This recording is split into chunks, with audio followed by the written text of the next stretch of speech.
This is called Bigger Than Hip Hop, Why Folks Say It Controls Your Brain. Hip hop news that isn't about dumb shit.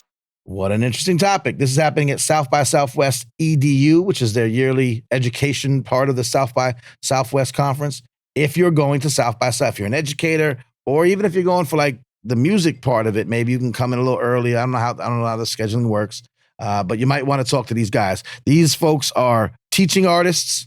They are educators and a little bit of both. I'll read the synopsis here. It says, there have been dramatic shifts in education since schools first opened in the U.S. in 1647. That was a great year. 1647? So the weather was so good. From educational priorities to classroom sizes to demographics to technology, schoolhouses look wildly different than Horace Mann's original design. I'll take their word for it.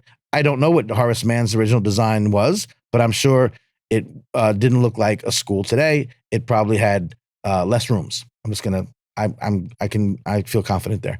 While innovation catapulted schools into the 21st century, education systems have stayed in the 19th century. That's not good. We're not in the 19th century. Imagine everything stayed in the 19th century. You know how much syphilis we would have? Anyway, causing our youth and communities to suffer as they would with syphilis. It's time for a new approach to education, and it all boils down to just two words, unless there's a hyphen, which people don't like. So 2 words, hip hop. Bang. So Bigger Than Hip Hop, Why Folks Say It Controls Your Brain. That is at the South by Southwest EDU conference. You will have folks like Sir Vinson Johnson. Y'all know him as Wordsworth. James Miles, who might be watching because I saw you liked my LinkedIn post, James. And I'd love to have you on here too. Fresh Professor James Miles, I'd love to have you on the show. Don't think I don't see you.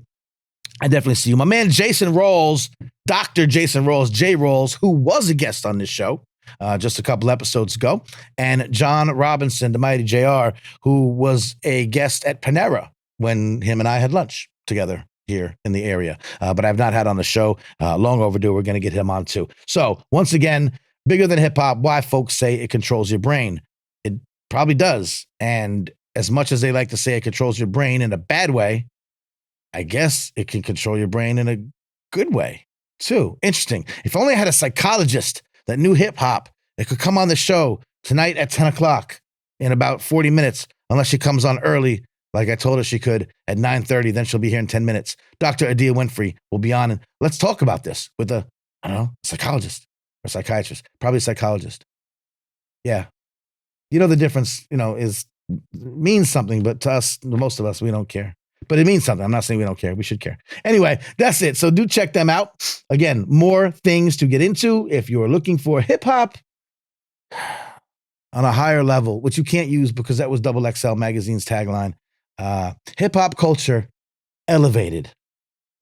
That's what I'm going for. Coverage of hip hop culture, elevated. Huh? That's the working. It's my working tagline right now for what we do here on Hip Hop Can Save America. Manny Faces. You sick for this one. Sick for this one. Sick.